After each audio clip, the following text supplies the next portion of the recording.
Neville says, all transformation begins with an intense, burning desire to be transformed. The first step in the renewing of the mind is desire. You must want to be different and intend to be before you can begin to change yourself. Then, you must make your future dream a present fact. You do this by assuming the feeling of your wish fulfilled. Now, I had taught myself for some reason growing up that having a burning desire was a problem, and this resulted in suppressing emotions, as I thought that having a burning desire was problematic.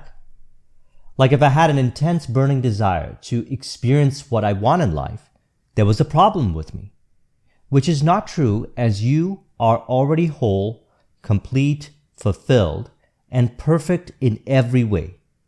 It can thus only be subconscious beliefs in mind, which result in thoughts of disharmony towards self, like shame. Thus, emotions and behaviors experience that way towards self.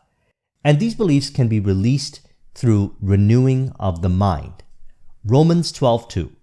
Do not conform to the pattern of this world, but be transformed by the renewing of your mind. Then you'll be able to test and approve what God's will is, His good, pleasing, and perfect will. Then in 2004, I read Think and Grow Rich. And in there, Napoleon Hill said the same thing. He said, the starting point of all achievement is desire. Then I understood, through misunderstanding generated belief systems related to what the Bible refers to as the old man, I was suppressing desire rather than transmuting it into fulfillment, to reflect as fulfillment in physical form, as the outer creative expressions of life, in accordance with fulfillment. So when I transmuted my desire of no longer being in $50,000 debt in 2004, by accepting it as cleared, and thus accepting myself as fulfilled in imagination, it cleared up the inharmonious thoughts, and then emotions and behaviors flowed ideally automatically from the state of fulfilled desire, and the physical appearance of debt cleared up. And then I had a burning desire to move up in my corporate job. So again, I transmuted the desire into acceptance of the end. And sure enough, the fulfillment appeared by me moving up. And the same was said when I had an intense burning desire to start my own business in tech. I transmuted that burning desire into fulfillment and experienced that fulfillment on and as the bridge of incidents to actualizing the business success. And then in 2013, I transitioned away from it, as the desire to build it to the next level wasn't there. Rather, a desire for the next phase in my life arose, part of which included starting this YouTube channel, as I continued the journey of accepting desires as fulfilled, which is really a representation of your self-acceptance. So we live by desire, as one takes a step by first having a desire to take a step, although one may not know of this being the key to progress in life. Yet they benefit from desire every day, even if they don't call it desire or refer to it as something else. Nonetheless, God breathes life as you and through you as your desire to live and to experience life through various callings given through desire. The word desire comes from the Latin root word desire, which means of the Father. And thus it is true what Neville said. Transformation begins with an intense, burning desire to be transformed. The first step in the renewing of the mind is desire. See, I have many friends and clients who earn a lot of money now and started with little money. I started with little money. They all had a desire to have a lavish, steady, dependable income consistent with integrity and mutual benefit. Nothing wrong with that. What's wrong with having a lavish, steady, dependable income? Yet prior to renewing the mind, others would appear to say that they should not desire that, or desires are bad, it is inappropriate, shame on that, and present all kinds of reasons why they should not actualize their visions.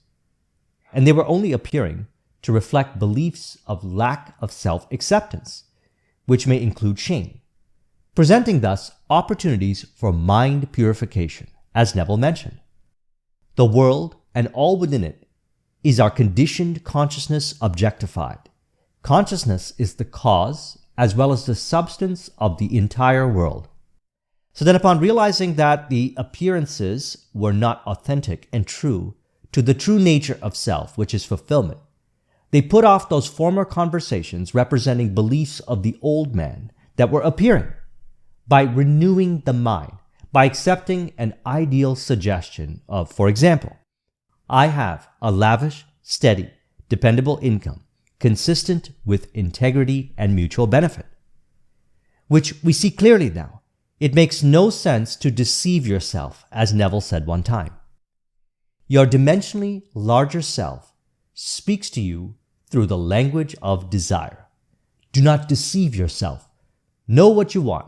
Claim you already have it, for it is your Father's good pleasure to give it to you. And remember, what you desire, that you have.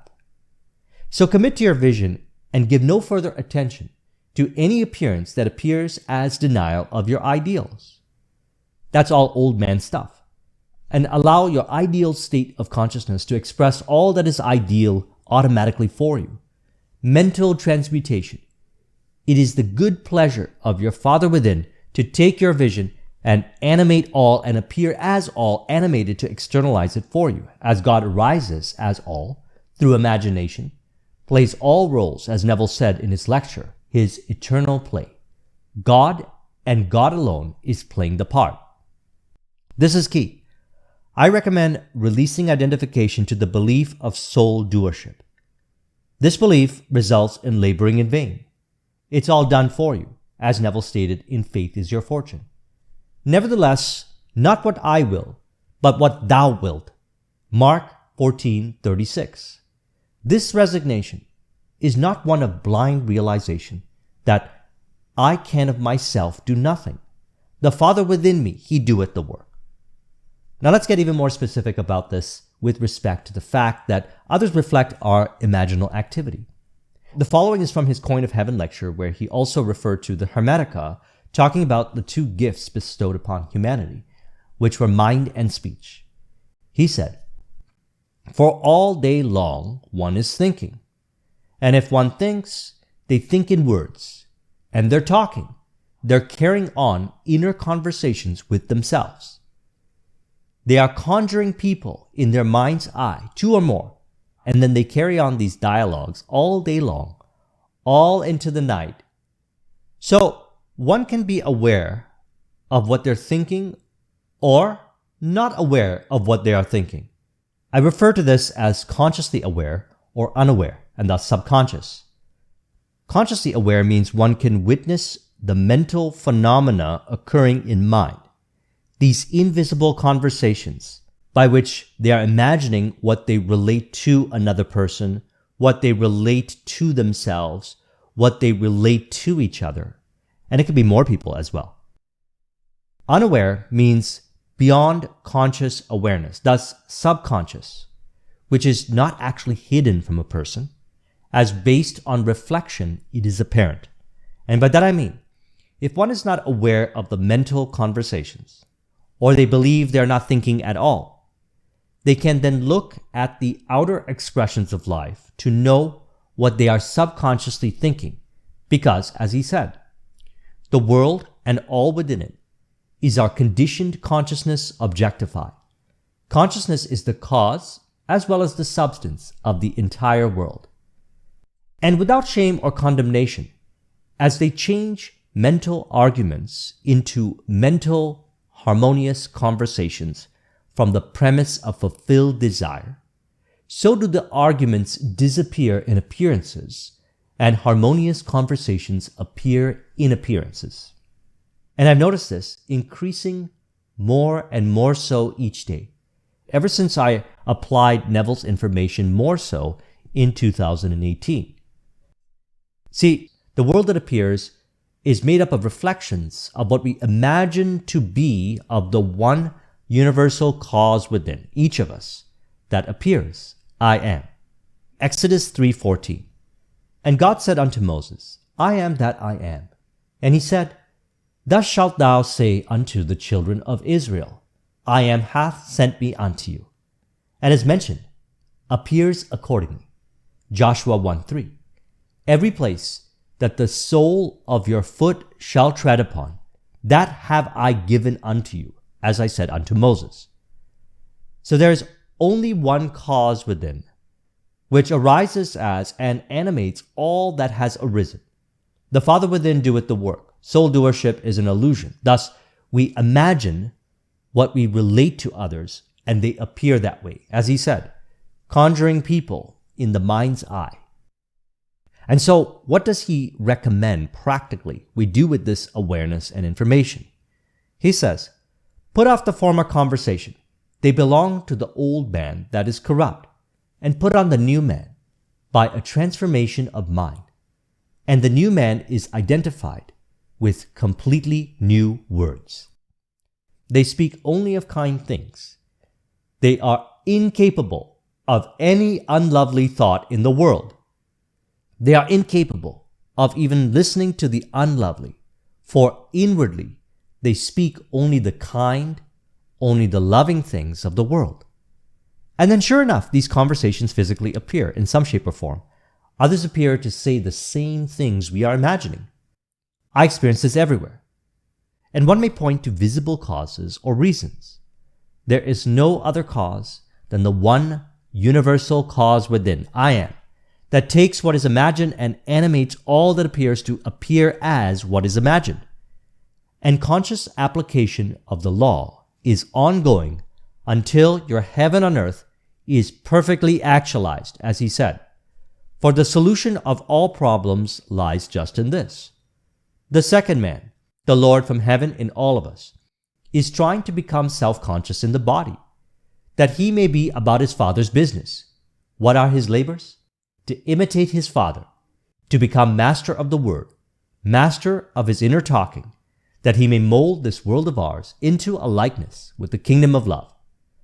And so have the love you desire in all areas of your life by applying the law consciously all throughout the day until your heaven on earth is perfectly externalized for you. As he said, I did it, I'm doing it, and I will continue to do it until that which I've done is perfectly externalized within my world. So I trust you found this video to be helpful. Let's conclude this with an auto-suggestion to further encourage. You could say, through acceptance of self, by acknowledging desire means having, all appear to reflect my state wherever I am. As I remain in my natural way of being fulfilled, people and environments appear to confirm my state.